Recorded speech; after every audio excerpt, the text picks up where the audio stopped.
What's up and welcome back. I'm John Stark from MovieGuy.com, your favorite blind film critic, and today we're going to talk about Dead of Winter. This is a new film that's being released by Vertical Entertainment, who delightfully gave me a screener for this. They were like, hey, we would like for you to see this movie, and we feel confident in this movie. I actually think it's an acquisition for them. It's picked up. I'm not sure if Vertical actually makes movies or if they just acquire everything. That may be a redundancy. Um, it's from the director of 21 Bridges, in case you're wondering, where did this come from? He directed 21 Bridges, the Chadwick Boseman movie. So there's something. And it stars Emma Thompson and Judy Greer. Notably, those are really the only two people you care about in the film. There's a third actor who plays her husband. He's fine. He's whatever. His character just kind of changes with the tides. This is a dark survival thriller, sort of, with some humorous elements in it a little bit, unintentionally so. I didn't have audio description, which was a little hard. I would not recommend watching this movie without audio description if you're blind or low vision. I think this movie would come across a lot better if it had audio description. I always get frustrated because I'm like, does audio description? No, it doesn't. No, okay. No audio. It's so hard to get it even when it does exist. Even when you're like, I know this film has it. Can I please? I can't. Can I not? Okay. So, no accessibility for me. Once again, fuck me. I love Emma Thompson. Listen, her Good Luck to You, Leo Grande was something. You can go watch my review of it. I adore that movie. Like the back of my hand. I've seen it filmed a couple times, which is saying a lot for a film that was released onto streaming. I think she's delightful in that, and I kind of wanted her to get I did want her to get an Oscar nomination for Good Luck to You, Leo Grande. I thought her performance was delightful. She's an Academy Award winner for Best Actress and for Best Screenplay. She also wrote a screenplay for Sense and Sensibility. And here she is in a role that from my standpoint, she absolutely disappeared into it. She was gone. No way would I have guessed Emma Thompson. If I was shown this film with no context and somebody was like, can you guess which actress that was? Never would have guessed Emma Thompson. She's going so deep into accent territory. It's actually kind of weird because this film takes place in Minnesota. So she's gone full Frances McDormand Fargo in this. She has one of the thickest accents I think I've ever heard, and no one else around her remotely has close to the same level of accent as her. But she plays a woman who owns this fish and tackle place, in the remote wilderness. And, it's obviously we're in the middle of winter, in case you couldn't figure that out from the title of the movie. And her late husband she was doing this store with her late husband, and we see some sort of flashback moments with them. And so she's somebody who's used to the cold. She's used to being out in the wilderness and stuff and having these things happen and surviving and being, you know what I'm saying? That stuff. She understands how this works. And she ends up witnessing what she finds out is a kidnapping. So Judy Greer's husband kidnaps this girl who is suicidal. So you get this morality tale about, does the suicidal girl deserve to be saved? She was, she's been trying to kill herself anyway. So is this really a loss? When you're talking about, we've selected somebody for this very specific thing that we need them for to die, but possibly for a good cause, you start thinking about it and going, well, So suicidal girl ends up realizing she doesn't want to die. And so Judy Greer, the catch here is she's a much better villain, by the way, than her husband. Her husband does feel kind of like he has no idea. He did not read the villain handbook, and does not know how to fully operate in this villain subset that he's been put in. Sometimes he's kind of menacing, and other times he feels like he's some goofy, like Coen Brothers side character that's about to get killed off. That just kind of like showed up and was like, "Hey guys, what's going on here?" Like he has such a weird personality changes for him. I was just like, I don't. But Judy Greer is excellent in this.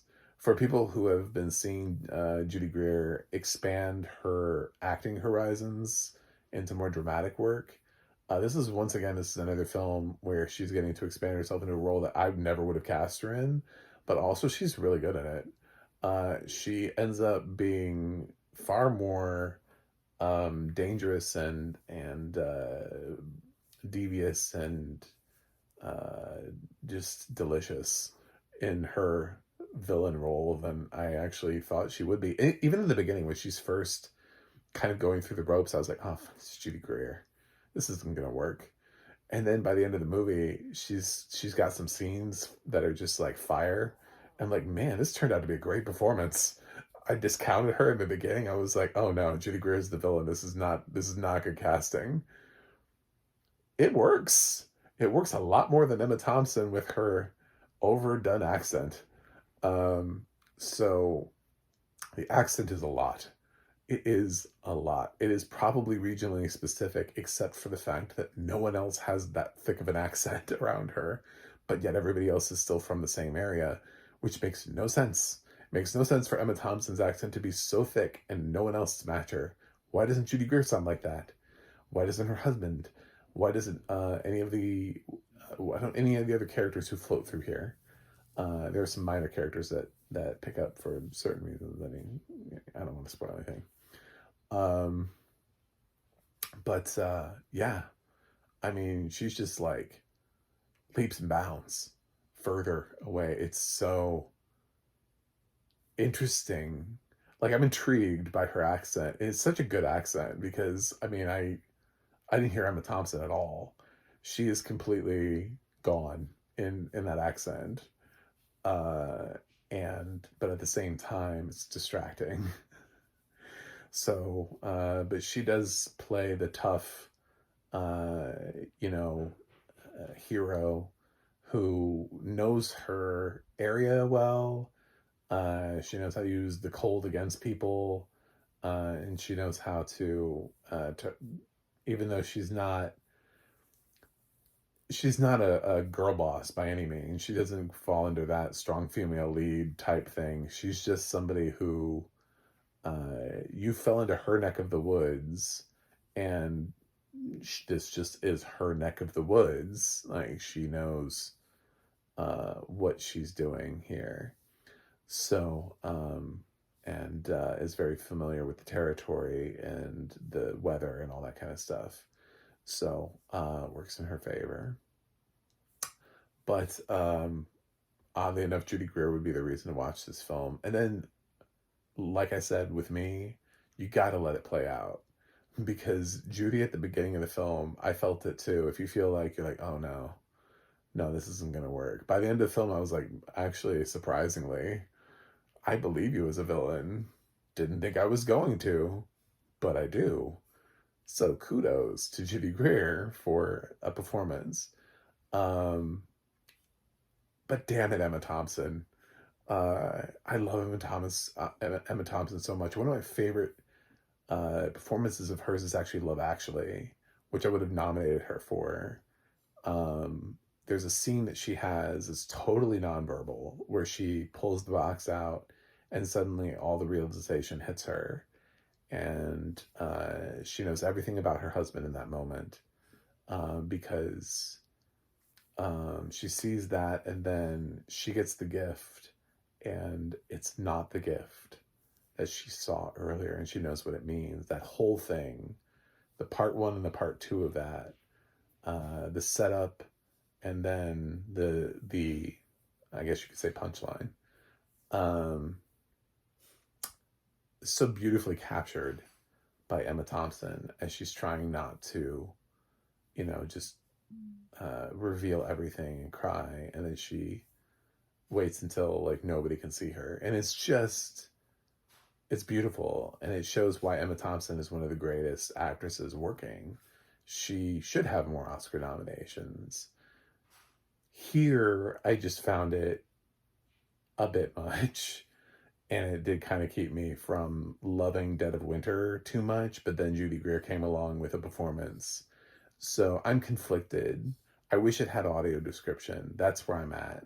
Is I think this is a film where if I did have the accessibility in the audio description, that would make the difference, because then I would understand a lot more of these action sequences than I did. So this is a film that's very on the cusp for me, which is unfortunate. But it was a struggle to try to get through a lot of the scenes without audio description, a lot of the what's going on, what's happening here, because it's not really a dialogue-driven movie, it's an action-driven movie. So I think it probably would have crossed over into Fresh had I had audio description, but this is just a little bit below it. Feel free if this triggers, if the realization that, oh shit, I got a rotten because I didn't have audio description, and you want to send it to me, fine, send it to me. But some people have reached out to me and been like, wait a minute, you kind of like the movie, but it didn't have, so you gave us a rotten. It's like, yeah. Welcome to Fresh Perspectives on the tomato meter.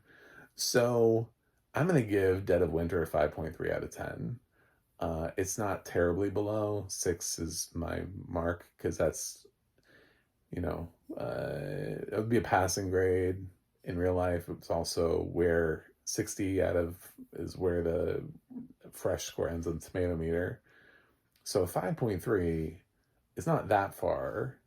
And it's possible with audio description that would have made and closed up enough of the gaps in the action sequences. Not saying that it necessarily would have.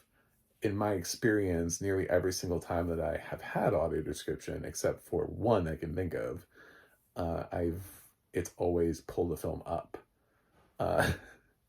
even if just a little bit. There's only ever been one film where I got more context and was like, oh shit, no, never mind.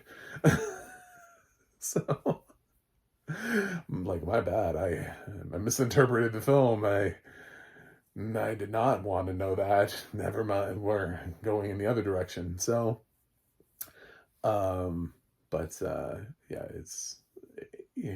a chance this could go Fresh, but as is, I mean, I don't know that it has an audio description track. I asked for it, didn't happen. So, it may not have one, in which case I would never be able to recommend it. It would stay at a 5.3 out of 10. So, thanks for watching. Thanks for subscribing. And I'll see you guys on the other side.